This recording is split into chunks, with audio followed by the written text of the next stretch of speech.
Another week of Behind the Lens. I'm Debbie Lynn Elias, movie shark DeBlore. Find me somewhere, find me anywhere. Find you everywhere. Everywhere. This week, I think it is. And my cinematic cohort is back. Greg Srisavasdi is here. Good to be here. Really? Yeah, kind of good to be here. No. Kind of? I'm waking up. I just had coffee, so yeah. I haven't had any yet. You haven't had any yet. I haven't had a chance. You know, it takes time to make it. You haven't had coffee because you've been busy watching tons of shorts, tons of indies. So do you have a count of since last Monday, how many films you've seen? Around ballpark? Since last Monday, I saw 31 festival features. I saw 27 festival shorts. Whoa. Then I saw 10 other features that I had to see in order to do interviews. One of which we're going to have today. The filmmakers of a Slamdance favorite, which is, it harkens to the early Duplass Brothers Mumblecore. Okay. Lead actress is very Greta Gerwig. It's called Diamond Tongues. So we're going to have Pavan Moondi and Brian Robertson with us at 11:30. Cool. That was one of the ones I also squeezed in. So I'm running about this week, in the past week, over 40 features and then 27 shows. I'll be honest, I can never do that. That's amazing. That's really amazing. And then I moderated a Q&A for the ArcLight Slamdance Cinema Club last night. How did that go? That was a very subdued Q&A because of the subject matter. The films that showed last night were Huntington's Dance and then The Lion's Mouth Opens. Which was a short, both about Huntington's disease, and both featuring the subjects of the film have the genetic disposition for it. Chris Furby, who did Huntington's Dance, it took 18 years to make the film. He chronicled his mother, who suffered from Huntington's disease and eventually passed from it. Right. His grandfather passed from it, and he has it. So, oh my goodness, it has been an 18-year journey with that. And then an old friend of ours, Lucy Walker, director of Tsunami and the Cherry Blossoms, and several other powerful documentaries. Lucy directed the short The Lion's Mouth Opens, and that also, it's about a young actress that, she now has the gene. It doesn't mean it's going to manifest, but it's a short of her experience with the initial stages and we were very fortunate to have Giselle Pettinger, who is one of the leading doctors and scientists in brain and neurological disorders, Huntington's disease, Parkinson's, CJD. So it was really powerful and interesting last night. Oh, that's amazing. Yeah, so the crowd was subdued, but definitely into very much what they were so. saying, yeah. And then tonight will be, I'm sure, a lot lighter and looser, as Diamond Tongues is tonight's feature, and I'll be there with the boys. But we get to talk to them first here today at 11:30. Yeah. But before them at 11:15, I'm so excited. Originally, she was going to try and join us last week, Amber Benson, Buffy the Vampire Slayer alum, right out of the world of Whedon. But Amber had other commitments last week, but she's going to call us 11:15, talk about her short film that has been at Dances with Films, is in Los Angeles Film Festival, and has been in the Etheria Film Festival. It's called SHEVENGE. And her cast is amazing. She's got Emmy Rylan, who soap opera fans will know as Lulu Spencer Falconeri on General Hospital. Okay. And Eugene Bird, one of everyone's favorite squinterns on Bones. He plays Dr. Clark Addison on Bones. Amber cast them in this short. Now, was there a time in your life when you were really into soaps? And if so, how long did that last? Because for me, I was really into All My Children maybe for about 3-4 years during my late high school through college years. So it took up a big part of my space, my time. I have been watching General Hospital since the very first episode. But I'm sure you've taken breaks. You don't watch every single... That much, do you? That much.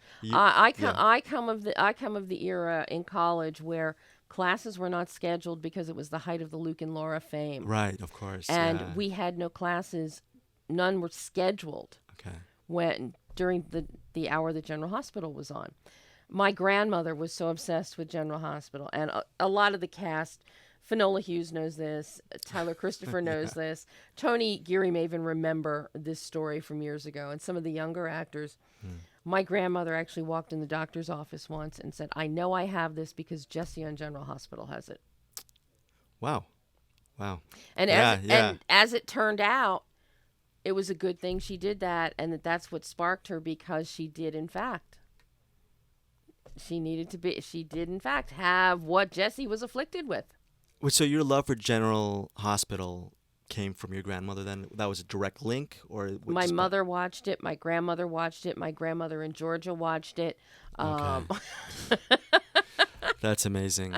That's great, though. And over the years, starting 30 some years ago, I got to start meeting a lot of the cast, and we've stayed in touch. And Tyler Christopher, who plays Prince Nicholas Cassadine and has since the 80s.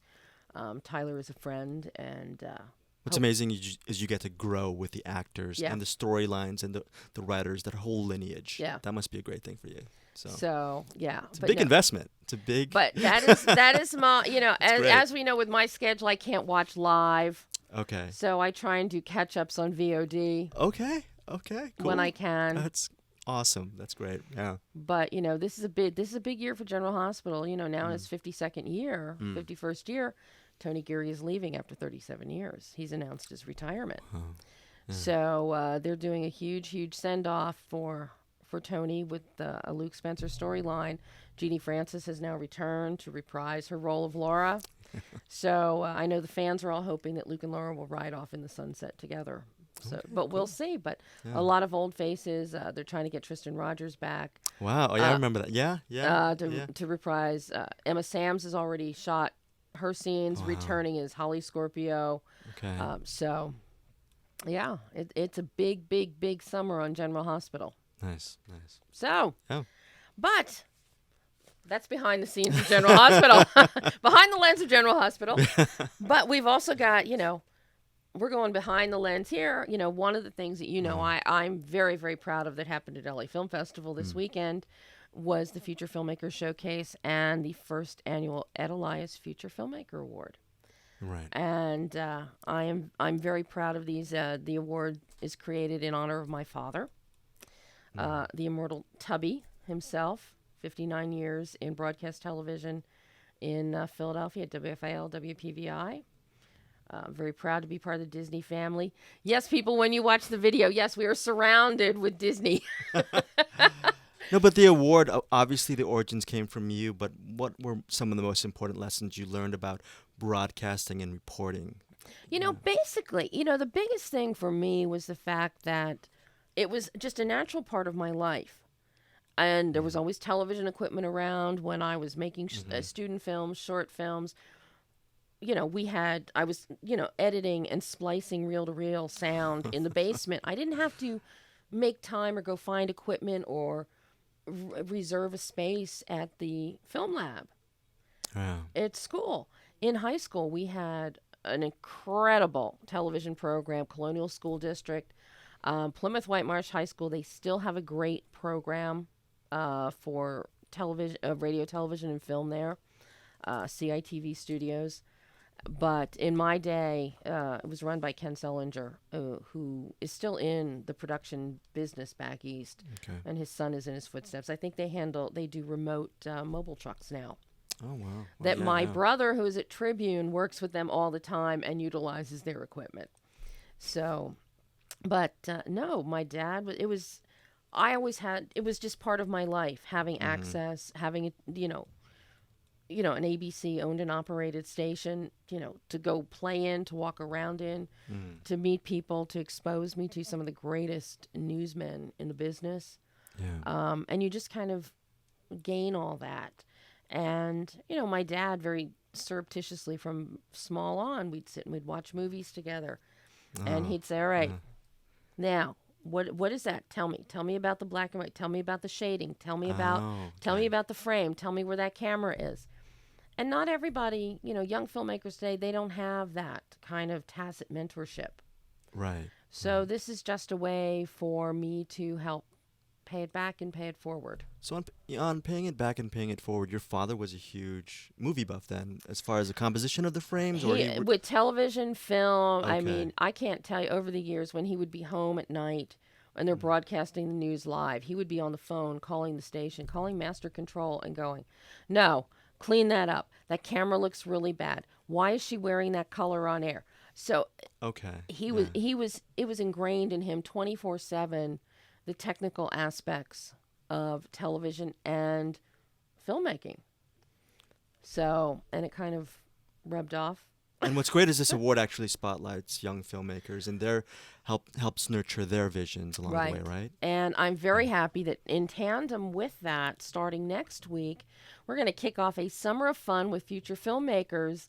And I've invited throughout the summer all of the future filmmakers to call in live if they want to come to the studio. They can, but they're going to get a chance to call in live. Yeah. Find out what it feels like to go through the interview process, talk about their film. And I have to tell you, some of these films they are better than films that have distribution deals in place. These kids are so creative, so inventive. One of my favorites, I was telling you earlier, Theo Taplett, 6th grade student, 12 years old, did a short film called Serial Killers, gave an answer about why he selected Fruit Loops as his cereal that Marty Scorsese would be so proud of. Another young filmmaker who won the Elias Future Filmmaker Narrative Film Award, Michelle Miles, a documentary called Beatrix, very much in the style of Albert Maysles' Iris, on Iris Apfel that we just saw. Stunning, stunning work. We're actually going to kick off next week. Joining us are going to be two of my favorite people who did a film called Old Tricks. Another Theo. We're just loaded with these great kids. Theo Buchwald, amazing film. He even got legendary character actor Joe Spano in the film. No dialogue. Yeah. It's all visual. It's gorgeous. Wow. I love it. Yeah. But Theo's going to be calling in next week along with his producing partner Amanda. That's amazing. You're a kid. You're promising filmmaker, and you get Mr. Spano to headline your film. That's intense. That's just it. And we have another young filmmaker who won one of the awards. Katie Spear. She did this incredible 7-minute short called Mask, using a mirror, just a piece of glass mounted to a camera, and a whole makeup removal thing. Wow. It's a little mini music video, which was great. Nice. Yeah. Katie is actually joining us later this summer. She's heading off to Cambodia to work on a documentary idea that she has. So when she comes back from Cambodia, Katie's going to join us. Amazing. To talk about her experiences in Cambodia. So I have to give a shout out to Maggie McKay at Film Independent who programmed the Future Filmmakers Showcases. And Maggie picked the winners. We ended up with 6 winners in all, 3 major winners, and then 3 special mentions, all of whom got money because I believe in equality for all. But it was an incredible day. These kids are amazing, and I can't wait to follow a lot of them on their careers and to stay in touch and work with some of them. Some are already sending me more shorts to look at. Yeah, and these kids, these film, I'm gonna call them filmmakers. That's exactly what they are. Filmmakers, they're gonna probably take some of that money and use it on some of their just equipment as well. So that's gonna be great. A couple of them were already talking about using the money to, work on another film. Oh, that's so which awesome. is ideally what I hoped they would do, and that I know were here that. Tubby would definitely want done. This is, really exciting. So I'm on board, and I've already talked to Maggie and to Film Independent President Josh Welch. Despite some of the other shortcomings that happened before the festival began, right? The Future Filmmakers makes it all worthwhile. So you see this being a through line for quite a while? Yeah. Okay. That's I can't wait to meet them, or whether they call in or come in. Yeah, I'm going to learn a lot from them about filmmaking. So I mean, what they know about equipment and technical stuff. Yeah, they'll kill me. Whoa. Yeah, they're amazing. I'll learn. But I do have to say that Theo, who did Serial Killer, huge shout out to his parents, because he has something that everyone thought was a special effect of a hand coming up through a bowl of cereal. Right. It was not an effect. His mother let him cut a hole in the kitchen table and then crawled under the table herself and used her hand to come up. Right. Not every mother will let you cut a hole in your kitchen table, but his mom did. And that's one of the great things, because the parents are supporting the kids too. So that is very dear to my heart. Those are the best special effects, the ones that are real. The practical ones. So the practical ones. Well, right? Speaking of special effects here, I have the delightful SHEVENGE herself, Amber Benson. Hi. Hi, Amber. I saw you were wandering around the filmmaker reception at LAFF the other night, weren't you? I was looking for food. I was looking for the free food at these things. Because I thought I saw you there, and I was talking with another bunch of filmmakers, and I was trying to make my way over to you, and it just, that event was so chocked with filmmakers that it's impossible to meet up and talk with everybody. It's true, and I was on my way to see Drea Clark's OK Go video chat. I really wanted to see how they did all those amazing OK Go videos, so I was being a nerd. And what people, a lot of people, for those tuning in, for those that are going to listen on the archive, for those that will be watching the video podcast later, you know the name of Amber Benson from the world of Whedon. True. Our beloved Tara, our beloved Good Witch Tara. And I have to say, Amber, now that you have stepped behind the camera as a director, I see Joss Whedon influences in your work. I don't think you can spend any time with a man and not be influenced in some capacity. He is very genius at what he does, and I don't use that term lightly. Well, talk about genius. I mean, SHEVENGE, you were Dances with Films with it, Etheria with it, now Los Angeles Film Festival with it.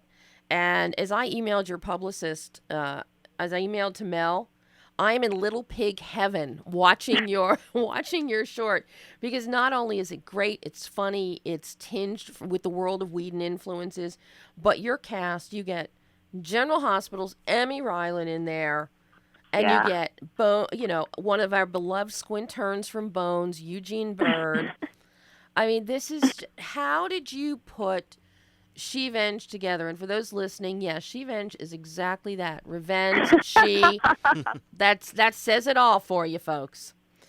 But tell me how this came together in your hands, Amber, because I'm just so in love with this short film.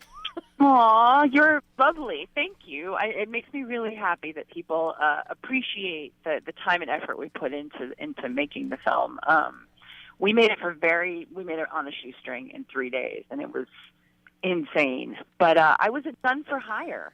The girls who star in the film and produced it, or women, I should say, because they are awesome, strong, empowered ladies, they had a concept that they brought to our writer, David Greenman, and he wrote the script, and they brought me on board. They really wanted to find a female director, and Heidi Honeycutt from Etheria had recommended me.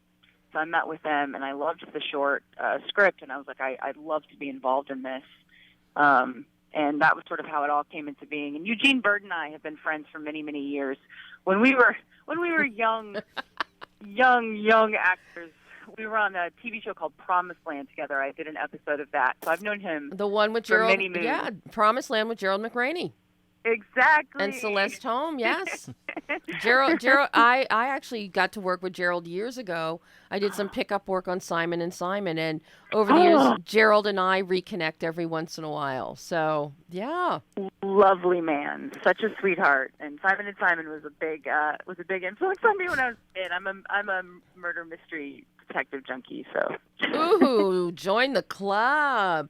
Now something that really eye-popping, your visuals in SHEVENGE are just the saturation, the color, the surreal fantasies. You're mixing up black and white, punctuating it with reds. How did you go about deciding on the visual look of this short? Because it is so distinctive. Oh, thank you. It was inherent in the script. The girls and David really wanted it to have very defined looks for each fantasy sequence. And then Gustavo Peterson, who was our DP, who came on board and just killed it. And we shot on the 5B. Nice. So, it was not, we weren't using an Alexa. We weren't, high end at all. And everything we did was Gustavo in camera, and then our color correction was really important. We spent a lot of time getting everything in order and playing with things. We really wanted to, the first one is black and white with pops of red, very much like Sin City, and then we went for the Douglas Sirk feel for the sort of Mad Men-inspired middle section. I just love those, hot house dramas, the sort of like Technicolor saturated pieces. And then the last piece was sort of inspired by 70s horror, and then some of the Adam Wingard stuff, Your Neck, and the Guest. I definitely saw the Adam kind of influence going on there with that one. And I'm glad you mentioned Douglas Sirk, because his look, it is so distinctive, and that segment, the one that stars Emmy, Emmy and Eugene, really does that. You really encapsulate that whole look and vibe of Sirk in that short little section. Oh, thank you. That was what we were going for. I had seen Far From Heaven also, and I had seen what they had done and how they were able to sort of emulate. And I was like, we're going for that. So I was pulling pictures from that and from the actual Douglas Sirk stuff to show the guy that did our color correction. He was amazing. Oh, I mean, and I'm so glad you went with the red, because it's small enough that Eric and your camera guy could actually manipulate and really get some beautiful Dutching and great fluidity with the flow. We tried to, with where we set up the camera and how we use the camera, each sequence is kind of different. We have a very handheld feeling for the last one. We were, moving a lot for the action sequence. We were constantly, we must have done 50 setups in one day, and we were really lucky. America Young was our stunt coordinator and fight scene choreographer, and she was amazing. She just made that whole sequence come to life. I mean, the whole thing. And how beneficial is it for you? You're working, not only with a friend, somebody like Eugene, but you're working with fellow television veterans that understand, the immediacy and the need for retakes, and the need also to, when you have to, save money, save time, and keep going. Yeah, well, Emmy, how they do it on the soap operas is amazing. It just doesn't stop. I mean, they do new stuff every day, and they're learning pages and pages. So Em just like jumped in. I was like, "You're going to get on the table. You're going to just like lose your mind." And I, she cried. Like, she got emotional. She got where she needed to get, and it was just beautiful. I loved directing her. Yeah, well, I was surprised to not see you in front of the camera as well. Are you not brave enough to direct yourself yet? Oh, I've done that. I've been there, done that, and you don't get to enjoy the process of directing. You're too busy trying to focus on the acting while you're directing, so it's split, and it's just, to me, it's just not as much fun. I love being able to just get up in the morning, throw some yucky clothes on, and I always wear a hat. I don't know why. I have like this fetish. I need like my hat, my directing hat. And then I can, just sort of like hang around, and if I don't want to take a shower that morning, I don't have to. It's great. When filmmakers, Amber, come up to you and ask you about the challenges of making in a project like your project, is there advantages in shooting on a shoestring budget with something like the 5D? Would you do that again? Is it a visual aesthetic that you like and a camera you like? I love using that camera. I like, as you were saying earlier, it's a small camera. We can sort of do anything we want with it. Just drag it around, put it on, sticks. You can throw it on a dolly. You can put it on a skateboard if you want, or a wheelchair, anything you want, and it just goes.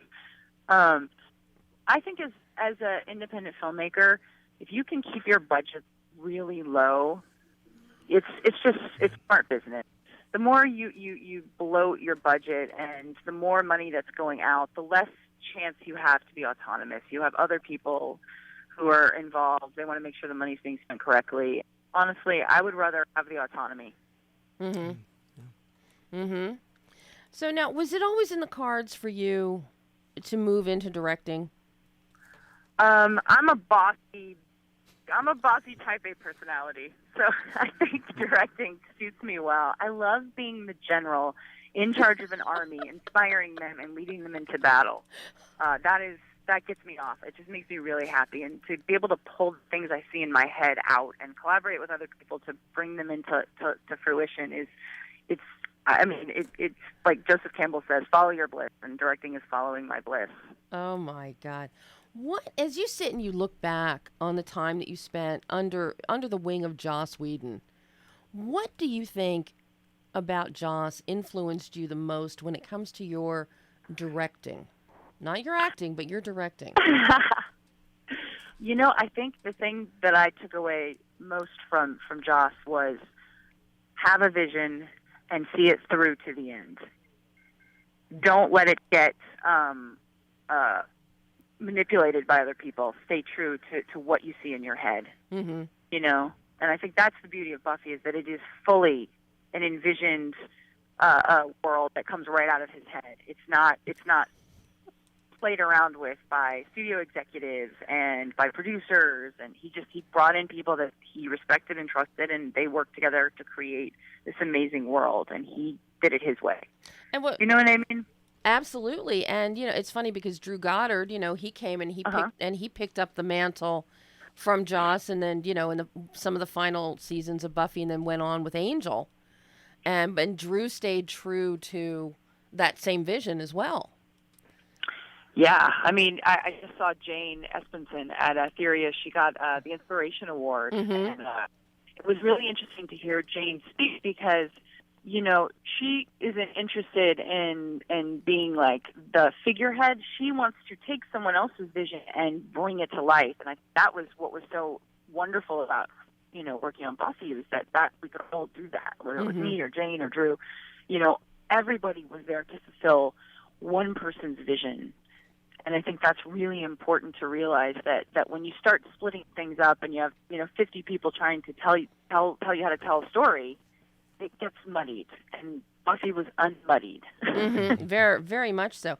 I just can't understand, though, why Joss hasn't invited you and cast you in any of the Avengers movies. I mean, really. Maybe in the future.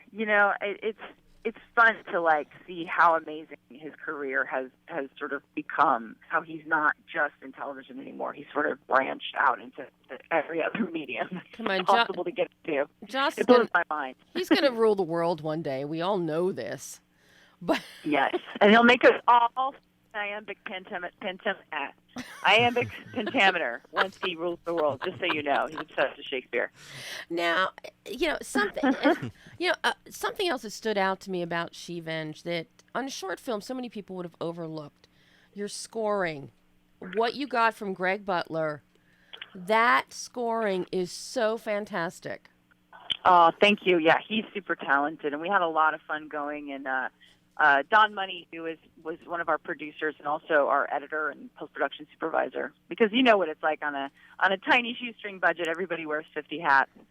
He and I would go and sit with Greg and just kind of go through everything, and we really, I think, hammered it into shape. He gave us such beautiful stuff, and we were able to just tweak it here and there and really make it sing. I'm really, really proud of every aspect of the film. I think it came together really nicely, and you're right, the score really ties the whole thing together. Yeah, and that's I caught, from the first notes of the music, it was like you can tell this is an added layer, and as I said, it's something that is so often overlooked in short films, and you left no stone unturned, lady. Oh, thank you. Like I said, I'm really proud of the piece. I feel like for about 10 minutes, you really are taken into another world, and that's what our job is. We're here to entertain and to take you out of your head for a little while. I would love to see SHEVENGE turned into a feature. It would be really. I was talking to David Greenman, the writer, about this at Etheria. We were doing all these interviews, and everyone was like, "What about SHEVENGE too?" And I think David was like, I don't know how we got the short going as it was. The thought of going back and trying to raise more money to do a feature is daunting. But see, now you have the short to show people. Proof of concept. You're totally right. Every woman in the world would give you at least $1. All right, I'm taking you at your word. Where's my dollar? I'll give you more than $1, Amber. Trust me, I'll give you more than $1. I would love to see you, do a follow-up or turn it into a feature. I just think it would be fabulous. It'd be a lot of fun. I'm really interested in playing in the action horror genre. I'm a big horror junkie, so to be able to sort of like get back into that world is really exciting for me. Well, Amber, I can't thank you enough for calling in today. I've been so excited to get to talk to you about this because I'm so excited about your short, and and I've loved your work for years. So, thank you. Now I'm going to bother Mel every chance I get and say, I want Amber. I want to see Amber. I want to see Amber back. Well, she's going to get mad at me unless I tell everybody that we do have one more screening at the LA Film Festival, and it's Wednesday at 8:45. So if anybody wants to catch SHEVENGE with the Dude Bro Party Massacre #3, they can still get tickets. That's what you're paired with? Yep. That's what we're paired with. Oh my God. Oh my God. This is a must-see combo at LAFF Monday. Trust me, amazing. People. Oh my God. Those guys, the 5-second film guys, are amazing. I was so impressed with Dude Bro. It's really, really funny. Dude Bro is hysterical. I think we set them up very nicely. So we get the women and we get the men. Exactly.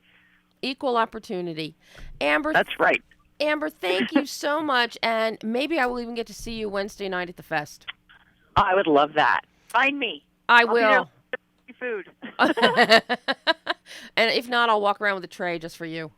Yay! Thanks, Amber. All right, thank you. Bye-bye. Bye. And we're taking a short break before our next interview, and we'll be right back. Behind the Lens is sponsored in part by the Culver City Observer. Located in the heart of Screenland, Culver City Observer is available in print and online at www.culvercityobserver.com.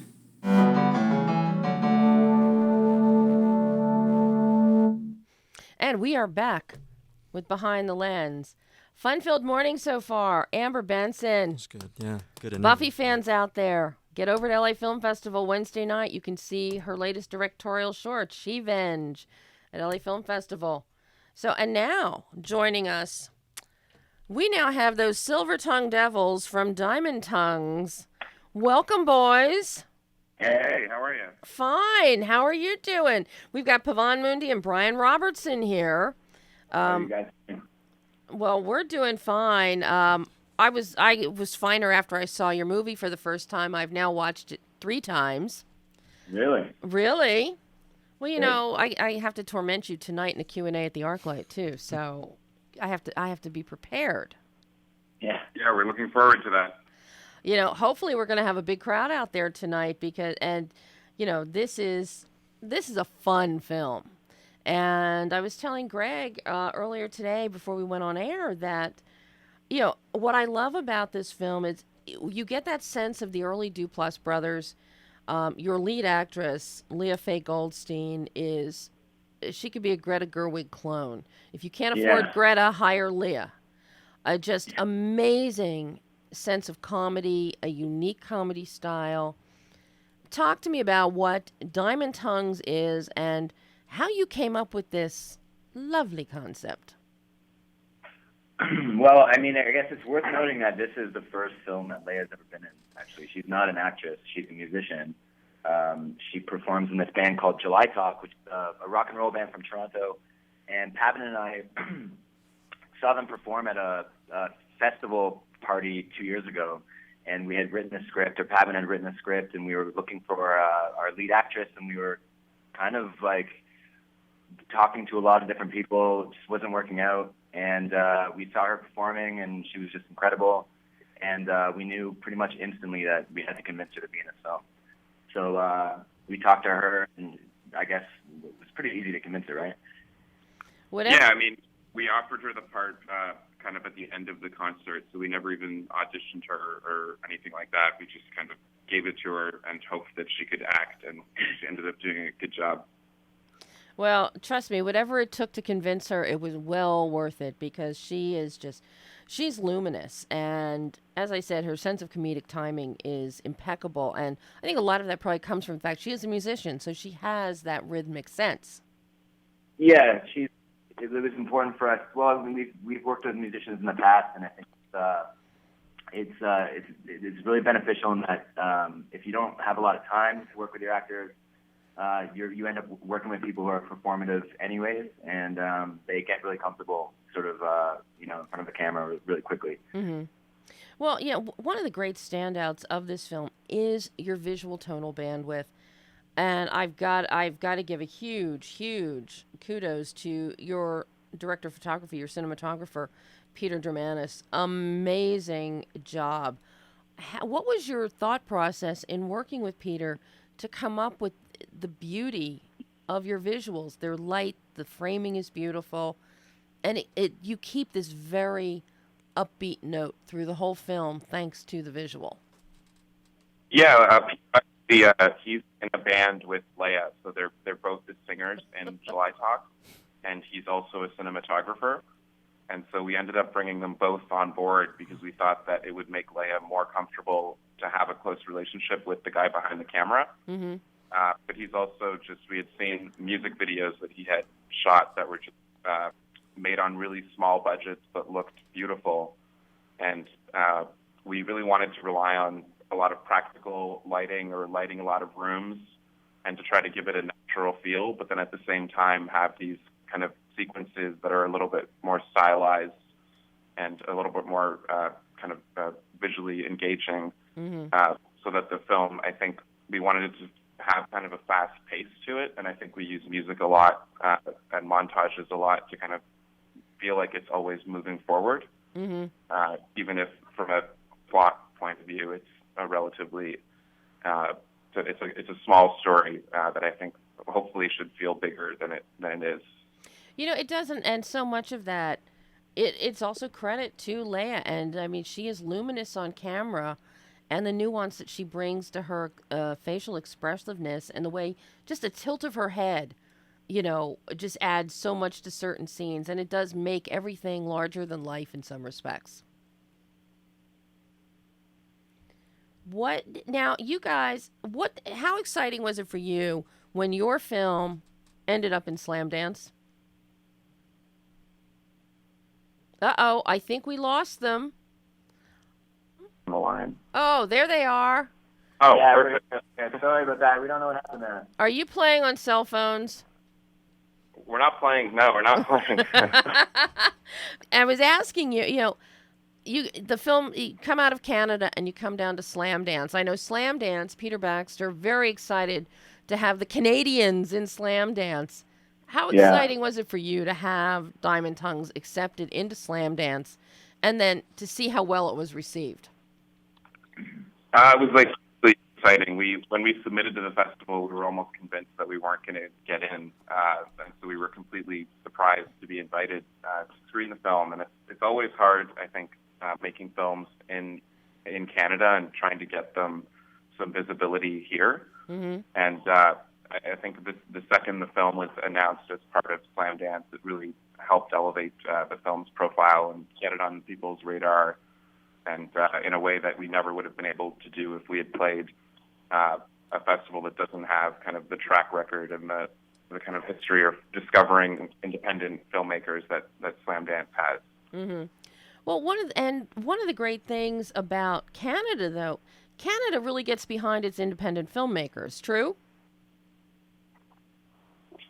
They do, I think, in a very logistical capacity, in the sense that a lot of films that are made here have access to government funding in Canada, and that's like a huge benefit. It's hugely helpful to help get these films made, and we were lucky to benefit from that as well.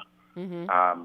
But in terms of audiences embracing Canadian films, that there tends to be a long history of films kind of having to get recognized outside of Canada before they can get recognized within Canada. And we've benefited from that as well. Like premiering at Slamdance, it instantly created a little bit of excitement for the film in Canada because it was validated outside of it first. Mm-hmm. And that seems to be kind of a common thing with all Canadian art, with music and film. Well, I know some of my favorite films over the years have come out of Canada. I think Pontypool is one of my all-time favorites. Yeah, and Bruce is a friend of ours, actually. I think that's a really great film. And then, of course, Michael Dowsey and, his Fubar, which... Yeah. How can you not love that? Yeah, of course. There's a lot of good art coming out of Quebec as well. Quebec's got an amazing film scene, and they're making just different kinds of films, very artistic movies. Yeah, Dowse is great. We love Michael Dowse. Now, I understand that there may be a little news to talk about on the Diamond Tongue's forefront. I think there will be news in the next week or so. I think we're planning to make a little bit of an announcement about kind of our release plans in the U.S. So this is our LA. Yeah. But at this point, we haven't announced any kind of distribution deal yet. Okay, because a little birdie said something last night. Right. So he said, ask them, see if they'll tell you. So I have asked, but we'll keep it under wraps until your formal announcement. Cool, thank you. Where do you get ideas for films like Diamond Tongues? I think you kind of try to look at your own life and the kind of things that either you're struggling with or people are struggling with, and then you try to kind of put a bit of a spin on them so that you can kind of do it in an entertaining way. So I think our film is a little bit of a heightened version of reality, but that it's grounded in things that hopefully people will be able to relate to. Mm-hmm. Well, anybody that wants to see Diamond Tongues, you are at the ArcLight in Hollywood tonight at 8 o'clock. Tickets are available. In fact, for any of our listeners, if you call into the station right now, we'll get your name and number, which is 1-800-405-6425, or you can email to behindthelensradio@aol.com, and the first caller and or emailer will get a free pair of tickets to come see your movie tonight. Awesome. And anybody else can go to ArcLight online. They can show up at the theater. And I know that Peter and Gretchen, the Vice President of Programming with ArcLight, I know they'll be very happy to take care of everybody who wants to come and see this fun film. I just have a quick curious question. Ask your question, Greg. Just what cameras did you guys shoot on, and how did you find that experience shooting? So we shot... Sorry? Oh, yeah, go ahead. So we shot a Red Epic and a Red Scarlet, and a lot of the film is shot with two cameras at once. And so we're cutting back and forth between two cameras. So a lot of the scenes in the film are just one long take, which is kind of hidden by the fact that we're cutting back and forth between the two cameras. But we found it to be a great experience. It kind of immediately gives the film a little bit more of a polished look, I think, using the Red cameras. And we found them really portable. We used them handheld and kind of in a run-and-gun way. But we're gearing up to shoot another film later this fall. And I think we're going to work with the same two cameras and the same kind of way of shooting. Just very quickly, is the film already shot in your head before you guys actually start with the first day of shooting? Because I remember guys like Hitchcock and De Palma always shoot the film in their head right before everything starts. Or does it change as production changes? It changes with each take. So the edit is also... when I edited the film, I ended up using almost always the last take or the second last take, because we're constantly kind of reworking the scene with each take and trying to make each take better than the one before it. Wow. Cool. I like that idea. Yeah. So today we're filled with directors who love the red. Yeah. Amber used a red for her film. You guys are using, the Epic and the Scarlet on yours. Mm-hmm. And I think the proof is in the pudding as to the caliber of the camera. Because your film, her film, they look spectacular. And the color is rich, it's beautiful, it's vibrant, and that just adds that much more texture to your story. Mm-hmm. So I personally can't wait until I see the film tonight on the huge screen at the ArcLight, because it's got to be eye-popping. Have you guys seen it on a screen that big yet? Not yet. Oh, wow, cool. Should we just warn them, how bright and beautiful it's going to look, Greg? It's a great venue. It's a great venue. So. Yeah. Yeah, we keep hearing that. Everyone we've talked to has been pretty adamant about just the sheer, beautiful quality of the ArcLight and the great sound system that they have. And our film is our film is pretty musical. We've got a lot of great Canadian indie bands on the soundtrack. And so we're looking forward to hearing it at the ArcLight. And the great thing about it's pretty much it's a cinephile heaven there. Oh, we've heard that they treat people really well there, and it's just a good experience. Yeah. Now, because I have to ask you before I let you go, the soundtrack is so great. Are you putting out a soundtrack from the film? Will there be one? It's something that we always wanted to do. It was in our minds when we kind of were putting it together. I would say at this point it's a possibility, but we don't have any definite plans yet. But who knows? I mean, in a couple weeks we might be able to put something together. We'd like to, though, for sure. It definitely. I would buy it. I'd buy it. Well, guys, thank you so much. I will see you tonight at the ArcLight at 8:00. Diamond Tongues. Tickets are available. You can win a pair of tickets here through Behind the Lens. And then whoever comes, stay for the Q&A, because I guarantee you it's going to be a whole lot of fun with you guys. Yeah, thanks so much for having me. And I'll see you tonight. You. Thanks, guys. Hey, bye now. Bye.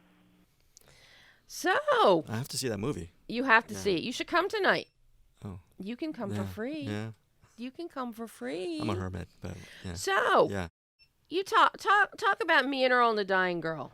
Oh, well, did you love that movie? I loved that movie. One of the things I really enjoyed about the film, Me and Earl and the Dying Girl, is the fact that on a meta level, it's about, the two guys, the two main guys, they actually spoof films, the making of films, and but really it's a movie about loving movies. If you're a cinephile, you're gonna love all the little spoofs they have in there, and also it's a great friendship story as well. So I like the visual detail in there too. Yeah. I mean, it's very purposeful, very well thought out. Right. But you actually, you have a little something here from Olivia. Yeah, we both had the chance to interview Olivia Cooke, and one of the great messages or themes of the movie is how no matter what place in your life you're in, life will continue to change as long as you pay attention to things. And I asked Olivia about how she related to the theme of Me and Earl and the Dying Girl, and here it is.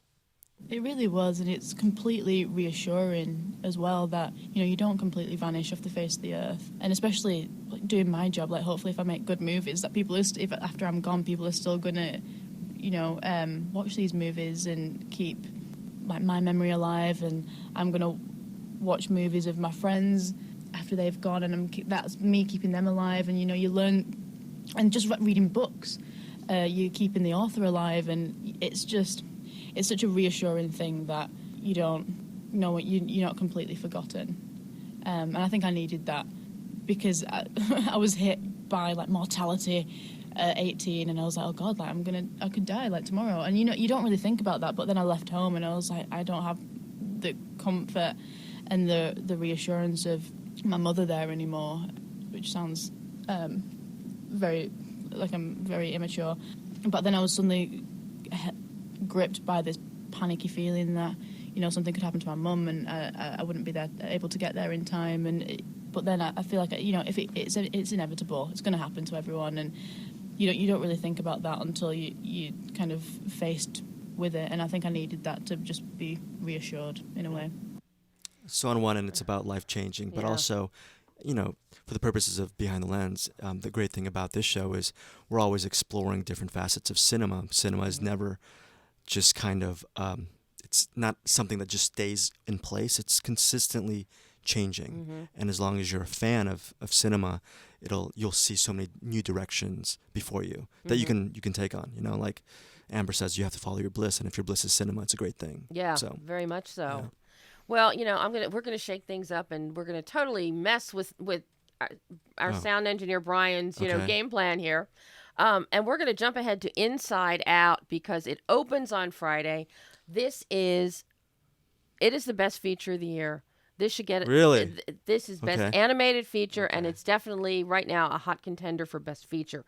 Period. It is fantastic. And at the recent press conference, you have to hear. I have to let you hear the hilarity of what ensued as we wound down the talent portion of the press conference, which included Lewis Black, Amy Poehler, Mindy Kaling, Phyllis Smith, and the irascible and irrepressible Bill Hader as Scott Mance from my friend Scott Mance from Access Hollywood threw the final question to me. This is said with all the love in the world, Bill. No. You are the Robert Osborne of film history and classic film to a whole new generation of kids. So if you had to describe to kids what makes or what will make Inside Out a classic film that they must see, how would you describe it? But this is the last question. It's a killer question. And the generation is depending on it. He just texted me and said this is the only question he cares about. Oh. It's a quote that can change our lives. Oh, gosh. We all remember where we were the day Bill Hader described Inside Out, our generation. That's what they're going to say when they get the Presidential Medal of Freedom. You're like in a wheelchair. I was there when he said what Inside Out meant.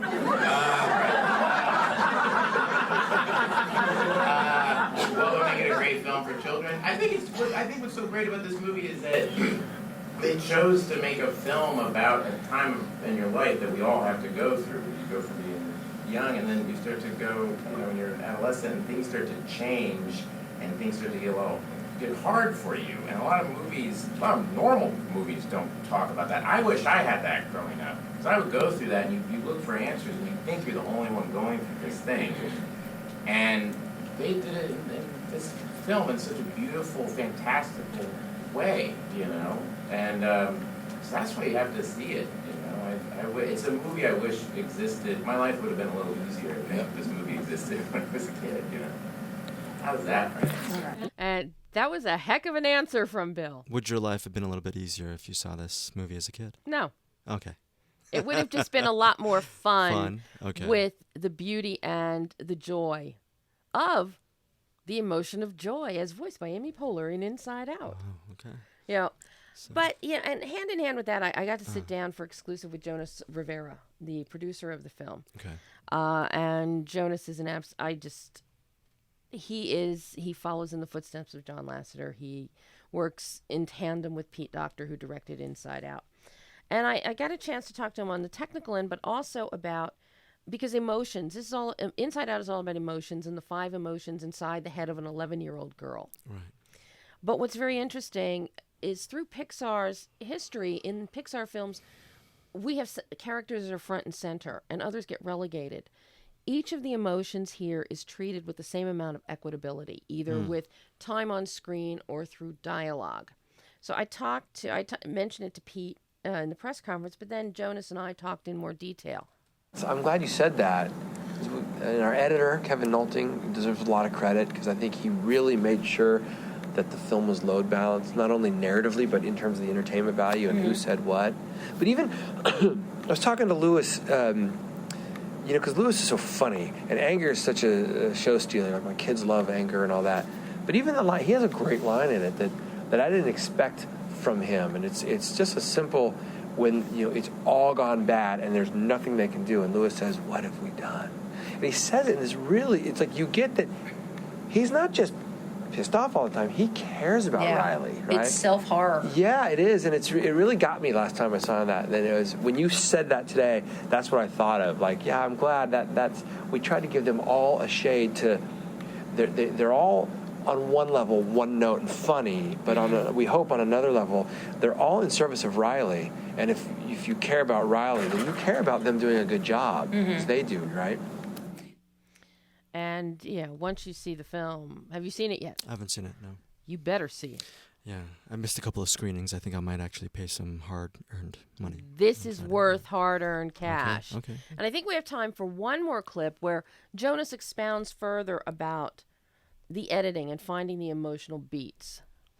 And I think one of the great challenges of this film, because there were, just to be totally honest, there were cuts of the film that you could feel tipping to being too sad. I want to say it almost felt like it would get depressing. Mm-hmm. What we wanted was emotion, right? So, there were a couple scenes like the memory dump where she's down there, and then with the family having their moment, and in aggregate, when they were all together and strung together without thinking about the whole motion picture, and this is what we call sequence-itis, because you'll get so embedded in a sequence, and when you string them together, it doesn't ring the way we wanted it to, or it was too heavy.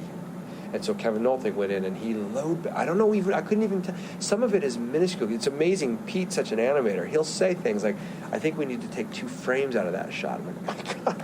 And then he does, and it does feel differently. Mm-hmm. And so there's this weird voodoo skill that he and Pete have together, that they can just get just a right timing on that exhale, mm-hmm. or an extra 2 frames of black before the next thing pops up that just lets it breathe. I couldn't even really speak to it more than that. I think it's magic. But they know it, and you know it when you see it, And I think that the danger of it was that, if in lesser hands of an editor, I think the movie could have easily tipped into being too heavy. So that was a great clip. Yeah, I mean, the beats of editing. Yeah, Jonas is in, and I'm so glad that Pete Docter is voodoo. And we're getting a cue. We are out of time again. I'll see you next week. We have more audio we didn't get to. Hopefully we can fit it in next week.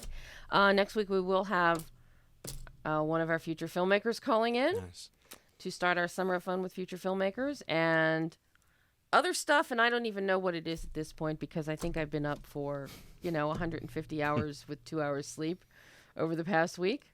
Okay, well, I will see you next week. I'll be back.